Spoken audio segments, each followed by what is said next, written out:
Hi, this is Scott Bogren, CTA's Communications Director. I'm coming to you on Friday morning, February 17th from the nation's capital, and I'm here to give you a quick update on reauthorization and federal legislative issues that are, as you might imagine, keeping us hopping here in Washington. I'll start off with the House of Representatives. This week we were really hoping to see something end up on the floor of the House, as were I think the leadership, as was the leadership of the House, but became pretty clear midweek that the House did not have the votes to take the bill to the floor, and beginning Thursday, basically late Wednesday and into Thursday, started to realize that the concept had shifted, and the House decided through the Rules Committee to take its bill and divide it into three parts, and will now take each part to the floor individually. The energy ANWR and the Keystone Pipeline and that part of the transportation bill went to the floor part of Thursday and Wednesday, and yesterday, Thursday, it passed the floor. So that first part has passed. The second part, which is a pay-for transportation, which would come from federal employees' pensions, of all places, is now going to move to the floor. And sometimes after the President's Day recess, which would reset us to about February 28th or so, then they will start to look to see if they have the votes in the House to move the bill.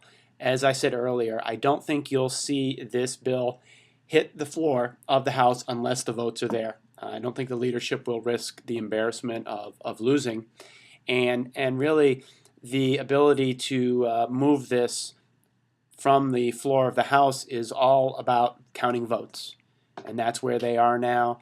And the fact that moving transit out of the trust fund, which we spoke to in the last video, and certainly we have a lot of documentation and letters up on our Reauthorization Central website, that move has shifted a lot of Republicans out of support for the bill, particularly if they're Republicans in and around urban areas.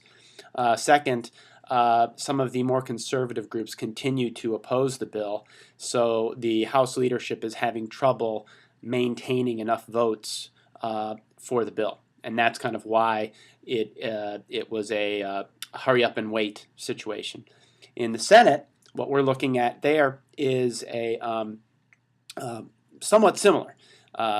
In both the House and the Senate, the amendment process has been extreme. There's 300 amendments been offered for the House bill, and it's over 100 now, 150 I think in the Senate bill.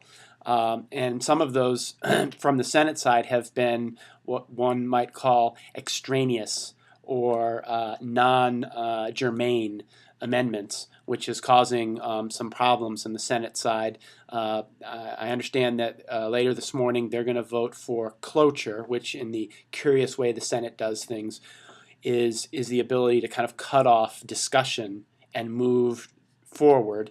And I understand that they probably are not going to, they don't expect to be able to get cloture, which would extend the discussion process, perhaps allow for some of these extraneous amendments to have to be discussed and debated. Again, the real net effect here is pushing the Senate's efforts beyond the recess and somewhere again into the last week of February and probably likely into the first week of March, always knowing that March 31st is the deadline when the current extension 8 of Safety Lou expires, and that's a hard deadline. So we'll have to kind of see, and certainly again, we are constantly and 3, 4, 5 times a day updating our Reauthorization Central website as well. We are covering as many of the hearings and providing as much detailed information as we can for all of you through our Twitter account.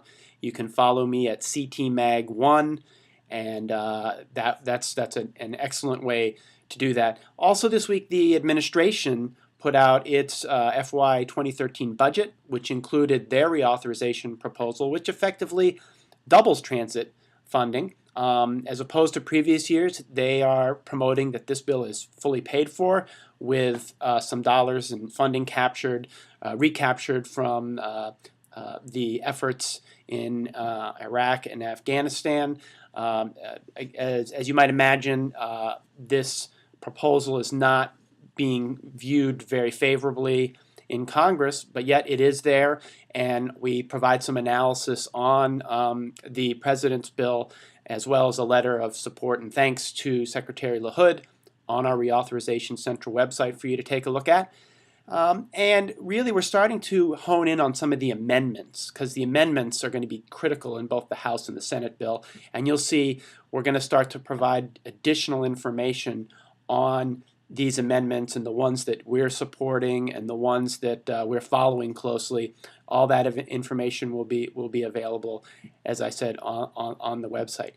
These are very tumultuous times, as we've noted in the past, for transit and for surface transportation. We anticipate continued turbulence, frankly. Next week, as it is a district work period, the House and Senate members are going to be back in their districts. For those of you who are so inclined, we think it's an excellent time to, if you have a member arriving in your community for a discussion, to reiterate the importance of public and community transportation, to speak to them about specific amendments or issues that are important to you. I urge you to take advantage of those opportunities to speak directly with members. Nothing's more important than that type of constituent communications.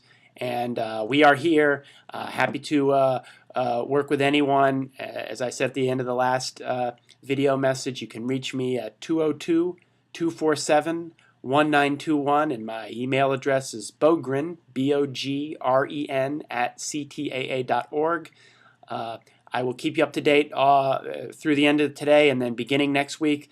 But this is, I think, where we stand as of today, Friday, February 17th. Thank you, and have an excellent weekend.